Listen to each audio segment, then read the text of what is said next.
कृष्ण उद्धव को बुझाई साधु संगरु श्रीहरि विषयक ज्ञान उत्पन्न होता है। सत्संग लब्ध भक्ति जोग व्यतीत भगवान को पाइबार कौन उपाय नहीं। वेदाभ्यास ज्ञान वैराग्य यज्ञ दान व्रत देवपूजा जोग साधना इत्यादि सेते सहजरे जीव प्रति श्रीहरि को आकृष्ट करिपारे नाही। भगवान वाच जार पुरुष भावे मोहे मते न जानती निश्चय परम ब्रह्म मुसो भावे अंते पशिले मोर ठावे एणु ए साधुक संगम तार स्थावर जंगम ए बोल बुझी हे उद्धव मोर चरणे कर भाव विधि निषेध आदि कर्म छाड़ी सकल लोक धर्म प्रवृत्ति निवृत्ति एबेनी दृष्टि श्रवणे अनुमानी सकल छाड़ी ज्ञान बळे भज तु मो पाद कमले एमंत गोविंदर बाणी उद्धव भय कला शुणी कृष्ण चरण तले पड़ी बोलो बेनी कर जोड़ी। उद्धव उवाच भोनाथ तोहर वचन शुणी संशय मोर मन तू एबे कथा अनुसारी बोइलु कर्म ते जीवारे पुणी बोइलु भज मते एणु मु भ्रांति कले चित्ते कि कर्म कले नर हरि प्राणी संसार जानते तारी कि कर्म तेजी भोगु पार कह हे कमलार बर एबे संशय मोखेद ज्ञान खड़गे नाथ छेद गोविंद कमल लोचन पाप मो कर विमोचन मो घरे ज्ञान दीप जाली अज्ञान खंड बनमाली उद्धव वाक्ये जदुपति कहन्ति जीव आत्मागति। भगवान वाच शुण हे भगत निपुण ए जीव स्वभावे निर्गुण ईश्वर निरंजन हि माया शयले देह बहि जेणु अविद्या बंध तार ए घेनी कर्मे अधिकार विधि निषेध एणु करी सुकर्म कुकर्म विचारी एणु केवल मोक्ष लाभे कर्म करिब शुद्ध भावे एमंते साधि शुद्ध कर्म लाभे भक्ति तुटे भ्रम भक्ति उपजीव जेबे छाड़िब सर्व कर्म तेबे ए भावे थिले हे उद्धव कर्म लक्षित शुभाशुभ जीवर नुहई बंधन कहिले जशोदानंदन एबे तू शुण मो विचार जीव आत्मार मुख्य द्वार ए जीव आत्मा महेश्वर सूक्ष्म निर्मल निराकार पुराण पुरुष आदि देहे प्रकाशे चक्र भेदी प्रथम चक्र सूक्ष्म रूप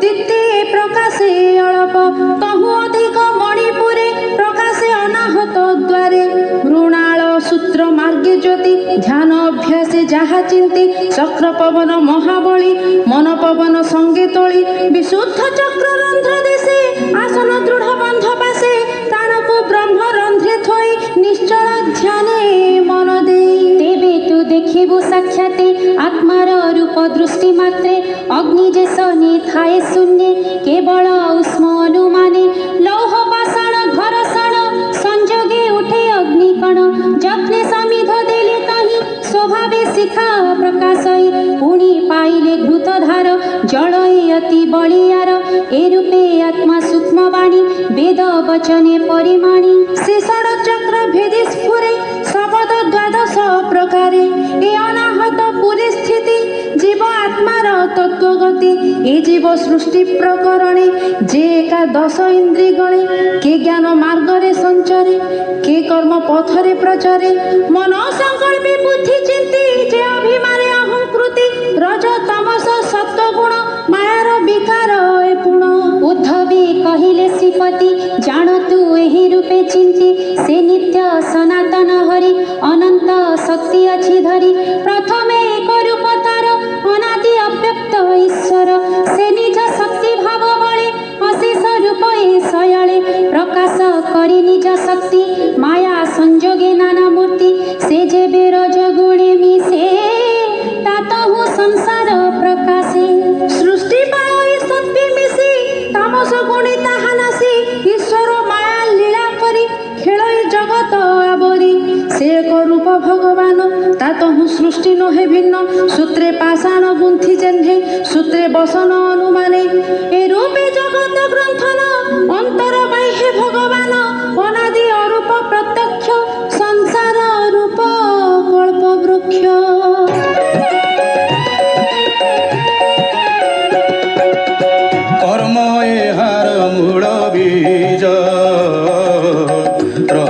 संजोगे महातेज बढ़ई फल पुष्प घेनी विभोग अपवर्ग बेनी पुण्यपातक रजबीर्जे वृक्षांकुरी उठे तेजे अनंत वासनार मूले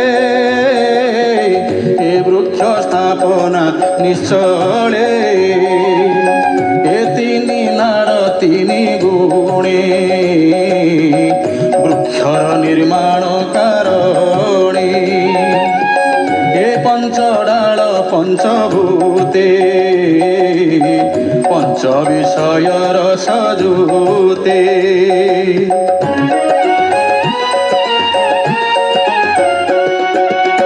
शाखा समूह इंद्रिगणे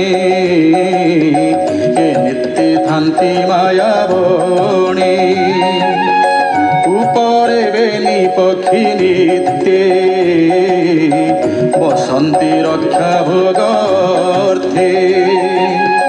बात पीत जे कफ घेनी वृक्षर बळकळ ए तीनी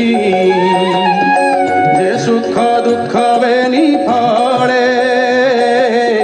पक्षीए भुंजंती ता बळे लता बेष्टिते तरु क्षीण कल्पे पर्यन्ते ता जीवन जावत चंद्र सूर्य दिशे तावत ये वृक्ष प्रकाशे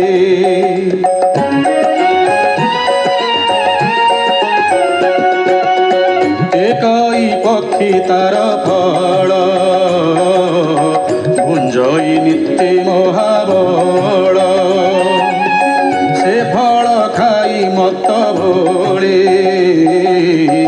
निरते पशे नाना घरे तार पक्षीए थाई भोके सकल साक्षी रूपे देखे वृक्षर फल जे भुंजाई किरात जाले से पड़ई एकई ब्रह्म नाना रूपे भ्रमई मायामय